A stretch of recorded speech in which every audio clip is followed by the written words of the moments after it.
Sejam bem-vindos a mais uma aula de Geologia Urbana e Ambiental e abordaremos o nosso último tema do semestre, Introdução à Legislação Ambiental e ao Licenciamento Ambiental. Boa aula. Para a gente começar falando de legislação ambiental e licenciamento ambiental, é importante lembrar que a consolidação do direito ambiental se dá somente em 88 com a Constituição, com a Carta Magna. Lá no título 8, que refere-se à ordem social, no capítulo 6, que refere-se ao meio ambiente, no artigo 25, ele é introduzido com os seguintes dizeres, Todos têm o direito ao meio ambiente ecologicamente equilibrado, bem de uso comum do povo e essencial à sadia qualidade de vida, impondo-se ao poder público e à coletividade o dever de defendê-lo e preservá-lo para as presentes e futuras gerações. Então, é somente, de fato, com a promulgação dessa Constituição que o direito ambiental, de fato, é consolidado no Brasil. Esmiuçando um pouco mais, em seu parágrafo 2º, ele defende, do artigo 225, é defendido que aquele que explorar os recursos minerais vai ficar obrigado a recuperar o meio ambiente degradado de acordo com soluções técnicas que serão exigidas pelo órgão público competente, sob a forma da lei. Em seu parágrafo 3º, também diz que as condutas e atividades consideradas lesivas ao meio ambiente que sujeitarão esses infratores, sejam pessoas físicas ou jurídicas, a sanções penais e administrativas, independentemente da obrigação dos infratores de reparar os danos causados. Esmiuçando só um pouco mais, em seu parágrafo 2º também entende-se que a gente vai partir do pressuposto que o dano ele é inevitável.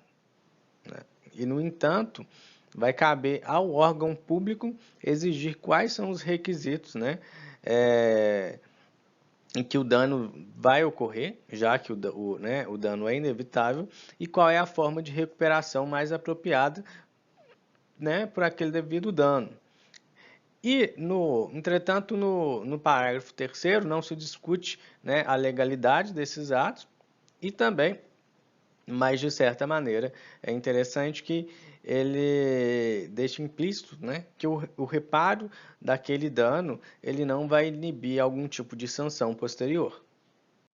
E ainda pensando na essência do artigo 225 da Constituição Federal, ele visa a preservação e restauração dos processos ecológicos, a promoção do manejo ecológico das espécies e dos ecossistemas, a definição de espaços territoriais de proteção e ecossistemas naturais, que são as APAs, o controle de produção, comercialização e utilização de substâncias perigosas, e além da exigência do licenciamento ambiental, por meio de estudos de avaliações de impacto ambiental, como o EIA-RIMA, como RCA e IPCA, e ferramentas como o PRAD também, para atividades que são potencialmente poluidoras. Tendo entendido que no artigo 225 da Constituição tem-se a exigência do licenciamento ambiental, a gente tem que entender que esse licenciamento ambiental vai corresponder a um conjunto de procedimentos administrativos que visam a obtenção da autorização para a localização, instalação, ampliação e operação de empreendimentos e atividades que vão demandar recursos ambientais. E essa autorização ela é justificada justamente por aquelas ações que são consideradas de efetiva ou potencialmente causadoras de impactos sobre o ambiente. Lembrando que ainda existe a premissa de que o dano é inevitável. E ainda, se há a obrigatoriedade do licenciamento ambiental, também serão impostas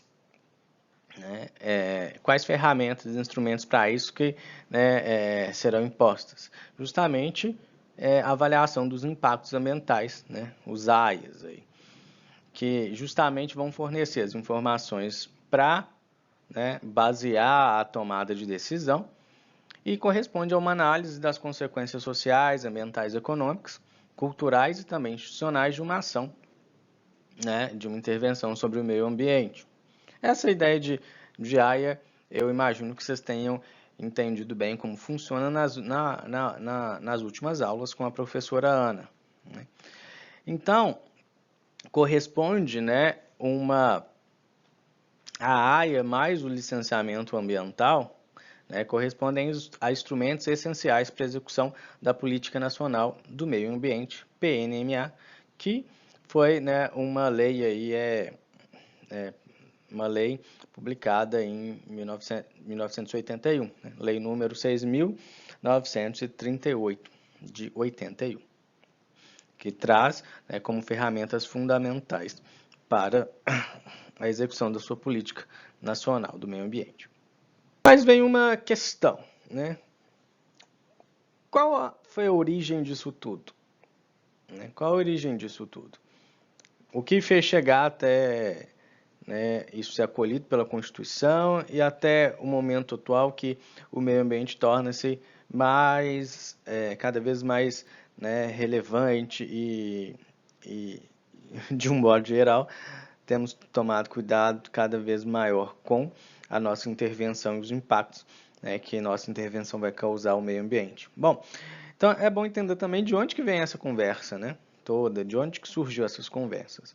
Só mesmo relembrando alguns aspectos que acho que a professora Ana também citou com vocês, né, que essa ideia, né, essa ideia da avaliação do impacto ambiental, enfim, surge lá com o NEPA, né, que é o Ato de Política Nacional para o Meio Ambiente dos Estados Unidos, no final ali da década de 90, né, e durante década de 50 e década de 60, década de 60, né? Final da década de 60 e durante décadas de 50 e 60, né, houve diversas discussões neste âmbito, né, para políticas de proteção e mesmo do meio ambiente. E visando justamente, né, o NEPA como linha principal ali, desse ato da Política Nacional para o Meio Ambiente, tem-se a identificação dos impactos ambientais, né, os efeitos ambientais negativos da proposta. Então, se são efeitos ambientais negativos da proposta, são impactos ambientais ou não? Né, para um pouquinho, vai lá no primeiro link no primeiro link da descrição, né? Efeitos ambientais negativos são impactos ambientais ou são impactos ambientais negativos, né? Qual é a diferença disso? Bom, né, além dos efeitos negativos da proposta, né, também para embasar alternativas de ação para a mitigação, né, melhorar a relação desses recursos ambientais negativos no curto prazo e a manutenção e mesmo melhoria do seu padrão ao longo prazo, e também uma clara definição quanto, né, a possíveis comprometimentos dos recursos ambientais para caso essa proposta seja implementada. Isso é de, né, extrema importância. Bom, e à medida que essa preocupação com a avaliação de impactos ambientais, né, e os efeitos da implementação de alguns empreendimentos começa a tomar o mundo. Então, né, devido a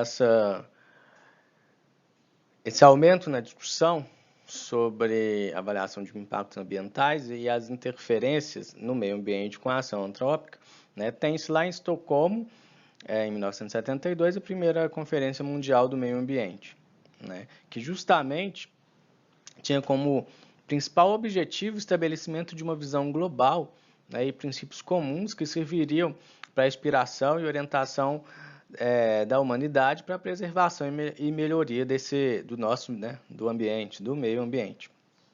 E, basicamente, né, como deliberações que ali ocorreram, né, uma das principais é que deveria ser confiada às instituições nacionais competentes a tarefa de planificar, administrar e controlar a utilização dos recursos naturais dos estados, né, com o fim de melhorar a qualidade do meio ambiente. E, né, justamente é com essa amplificação das discussões sobre AIA, né, avaliação dos impactos ambientais, que aí sim toma né, uma dimensão maior e todo mundo começa a falar sobre isso. E ainda é importante falar, né, que durante a década de 70 a atuação federal e estadual no Brasil ela era mais corretiva e mais, né, restritiva aos grandes centros urbanos e industriais, né? E também vale ressaltar que São Paulo querendo ou não, é um precursor aí na legislação, né, com o disciplinamento do uso do solo para a proteção de mananciais, cursos d'água e de outros reservatórios de água. E isso aconteceu ali entre 75 e 75 e 76, que de certa maneira aí sim começa-se a ter uma ideia de uma atuação mais preventiva. Né?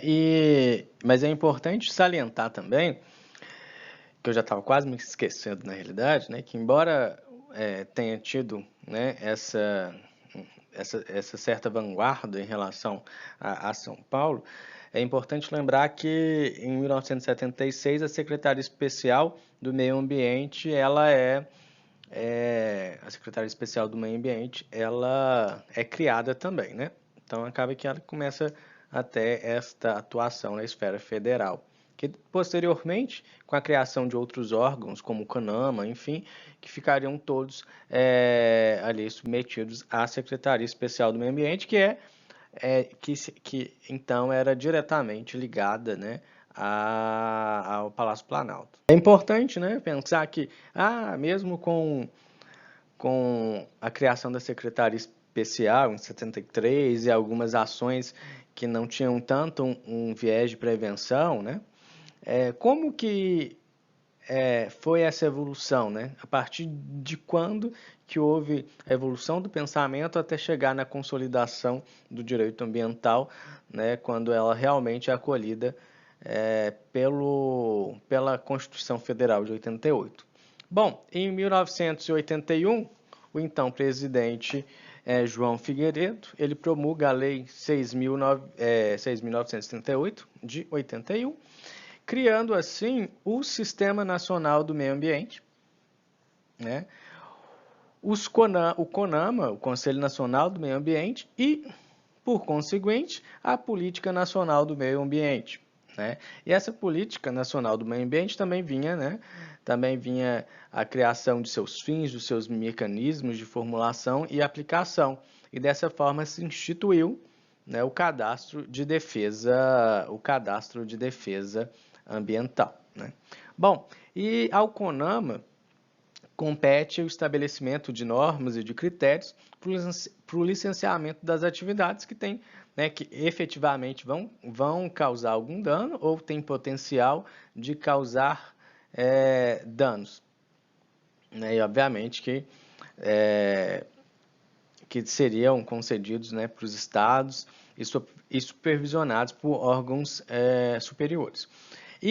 Mas na realidade antes era só o CONAMA e em 1989 foi criado o IBAMA, que passou, né, a ser esse proponente. Né? Então o CONAMA estabelecia mediante proposta do IBAMA, né, e enfim, toda o supervisionamento do licenciamento, da autorização da implementação dessas atividades, então papel, né, torna-se papel do IBAMA, que sim está submetido ao Conselho Nacional do Meio Ambiente. Né?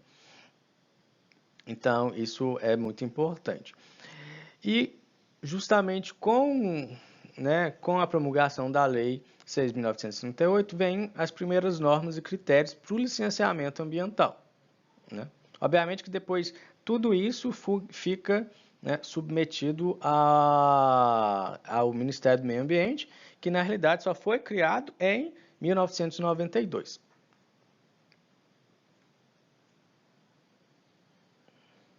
E é importante, né, lembrar que, além né, com a criação do CISNAMA, o principal foco ali, a principal ação, né, foi a criação da Política Nacional do Meio Ambiente, de fato, e que ela tem como objetivo a preservação, né, a melhoria e a recuperação da qualidade ambiental, que vai propiciar a vida, assegurando ao nosso país condições de desenvolvimento socioeconômico, né, os interesses de segurança nacional e também a proteção da dignidade da vida humana. Não sei exatamente se é isso que a gente tem feito hoje, mas ela foi criada com esse intuito. E lá no artigo 4º, né, da Lei 6.938, a gente tem os objetivos da Política Nacional do Meio Ambiente e lá no artigo 9º, né, estão elencados os instrumentos da Política Nacional do Meio Ambiente, né, instrumentos para, de fato, o funcionamento, né? E o que acontece é que, como objetivo assim, principal, né, o foco da Política Nacional do Meio Ambiente era a difusão de tecnologias de manejo do meio ambiente e a formação de uma consciência pública sobre a necessidade da preservação e da qualidade ambiental e do equilíbrio ecológico. Então, esse era o objetivo principal da Política Nacional do Meio Ambiente. E dessa forma, né, como instrumentos para que, de fato, esses objetivos fossem atingidos, né, são diversos. Né, alguns a gente pode citar como estabelecimento de padrões para a qualidade ambiental, o zoneamento ambiental, né, que de fato tem-se a obrigatoriedade, né, de instrumentos para avaliação dos impactos ambientais, né, incentivos à produção, à instalação de equipamentos, mesmo a criação, né, ou absorção de tecnologias que estariam voltados à melhoria da qualidade ambiental, licenciamento e revisão das atividades, né, que são poluidoras ou que têm potenciais, né, tem grande potencial de poluição, e também a criação do Sistema Nacional de Informação sobre o Meio Ambiente, né, o Cadastro Técnico Federal, que inclusive até hoje, né, o Cadastro Técnico Federal é utilizado para o cadastramento e o início do licenciamento ambiental federal, e também o estabelecimento de penalidades disciplinares ou ainda compensatórias, né, quando não fossem cumpridas as medidas determinadas, e também a instituição do então relatório de qualidade do meio ambiente. Né? Então, esse é o escopo mais geral da Política Nacional do Meio Ambiente de 81. E a partir daí, né, começa-se a consolidação do direito ambiental.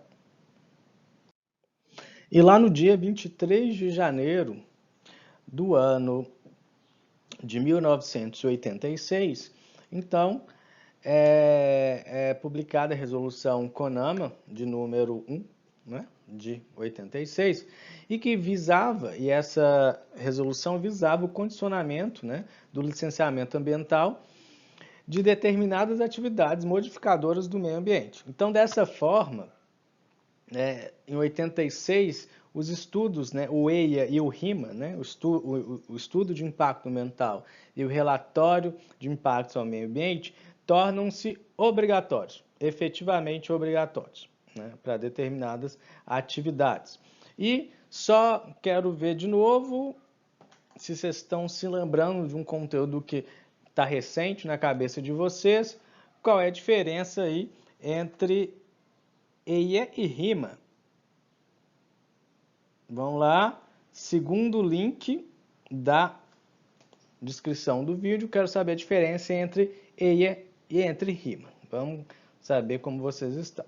E de fato, né, aí vem aquela questão, esses estudos EIA e RIMA são estudos estratégicos e por isso seriam secretos? Não, né, e a resposta é não. E justamente esses estudos, né, o EIA e RIMA, esses estudos ambientais, eles deveriam ter publicidade aí por intermédio de audiências públicas. E, enfim, ele condiciona, e a resolução CONAMA de 86 também condiciona algumas, né, quem são as pessoas que podem requerer uma audiência pública, né, em quais circunstâncias essas audiências públicas aconteceriam ou acontecerão. Em 87, 3 de dezembro de 87, por meio da resolução CONAMA, de número 9, de 87, né, por isso que foi 87. Bom, eles ratificam mais uma vez, né, a importância da disponibilização do EIA-RIMA para a sociedade e essa participação e com a sua validação também, né, e mostra e o torna, né, como obrigatório, elemento obrigatório para a concessão da licença e manutenção dessa licença, né, e fazendo com que haja a mais clara comunicação possível com o público interessado, né? Inclusive, há artigos, parágrafos que dizem não, que esse RIMA, essas audiências públicas para apresentação do RIMA, deve ser feito nos lugares de maior facilidade de acesso para o público interessado, né? Dentre outros aspectos, né? Quanto à realização dessas audiências públicas para a publicidade, né, do RIMA. E, enfim, né, a consolidação do direito ambiental no Brasil se dá em 88, com a Constituição de 88, né, com o acolhimento da avaliação de impactos ambientais, o licenciamento ambiental, né, fazendo com que, de fato, a questão ambiental no Brasil tivesse uma posição mais relevante. Tudo bem que há grandes discussões e percepções em relação à relevância da questão ambiental, né? Mas a gente não está aqui no momento para discutir isso. Mas a ideia é que o período de consolidação do direito ambiental aconteceu ali de 81 a 88, né? Com a Lei 6.938 de 81, né? Promulgada pelo então presidente João Figueiredo, até a promulgação da Constituição de 88. Né? E esse senhorzinho ali, com a Constituição na mão, é o Ulisses Guimarães. Em 19 de dezembro de 97, né, a resolução CONAMA 237 de 97, ela revê alguns procedimentos e critérios que são utilizados no licenciamento ambiental, né? Então, daí ela estabelece algumas normas, né?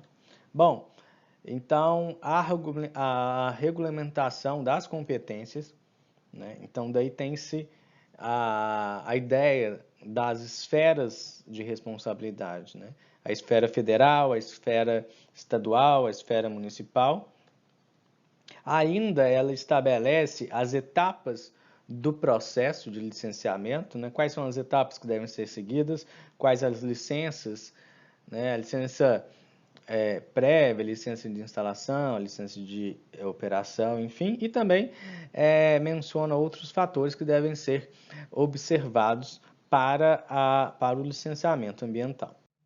E uma lei que tem um impacto muito importante no direito ambiental brasileiro foi publicada numa sexta-feira de carnaval, 12 de fevereiro de 1998, né, que é a lei número 9.605, que é chamada de Lei de Crimes Ambientais. E essa lei, ela dispõe, né, sobre sanções penais e administrativas lesivas ao meio ambiente e penalidades a serem aplicadas aos infratores.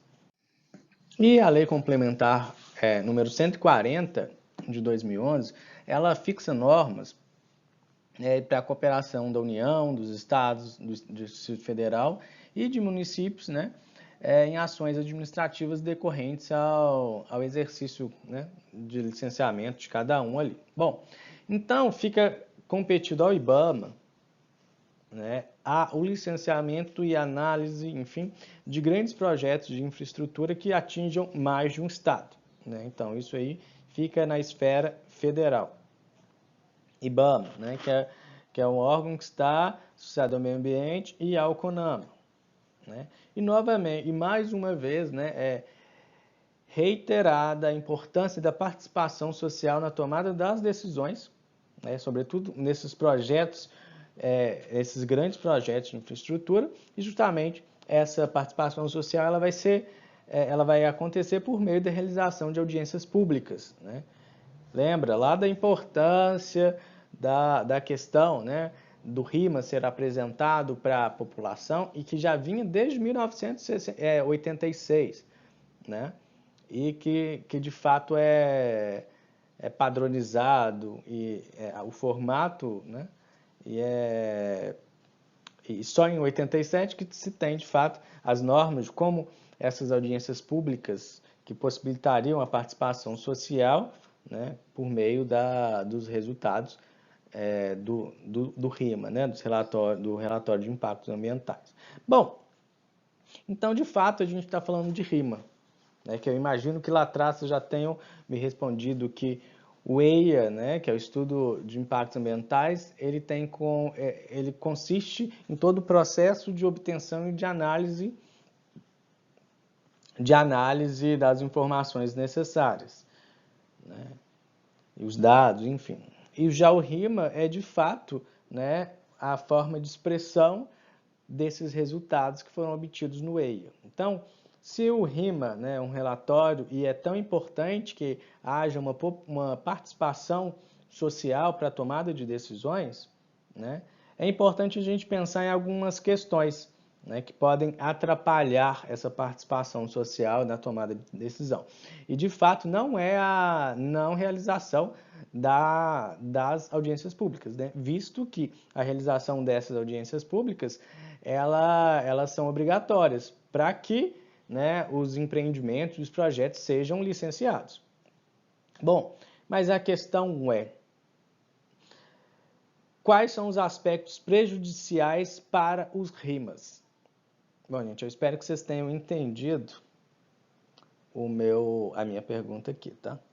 Então, quais são os aspectos prejudiciais, né, para o real entendimento dos RIMAs? Bom, basicamente, a inadequação da linguagem, né, a insuficiência de tempo para análise e também a falta, né, de isenção e independência da equipe técnica, né? Então, todos esses aspectos devem ser, de fato, analisados para que não haja prejuízo aí para a análise dos RIMAs. A ideia justamente da legislação ambiental, né, de certa maneira, sobretudo com a Lei 9.605 de 98, é impor sanções, mesmo que seja de forma educativa, né? Mas como educar? Uma educação meio forçada, através de aplicação de multas, né?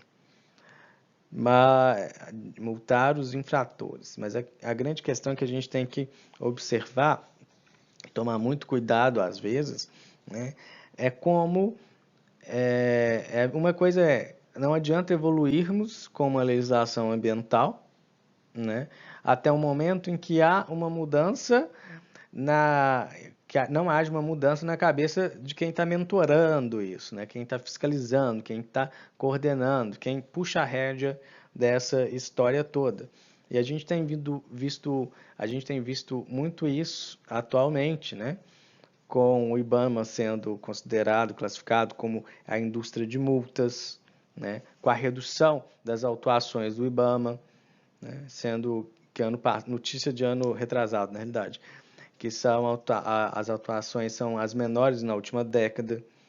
Informações do ponto de vista de que devem em multas para o IBAMA, em multas ambientais para o IBAMA, 59 bilhões de reais, né? Ou situações ainda de demissão de fiscais ambientais, né? E mesmo a atuação do Ministério Público com a conversão de multas e também com desconto aí.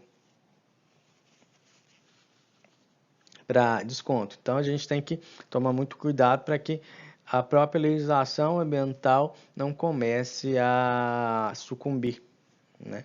E tudo piorar. E eu acho que, né, com a cúpula do clima esses dias, talvez consiga nos abrir a mente para algumas coisas, quais são as percepções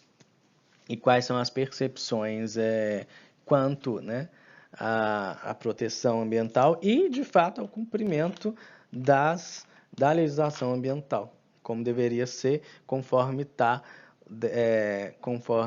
é defendido na Constituição de 88. Agora vamos discutir um pouco sobre licenciamento ambiental, mas eu acho que falei um pouquinho, então vamos parar para um lanchinho, descansar um pouco a cabeça e daqui a pouco vamos para a segunda parte da aula.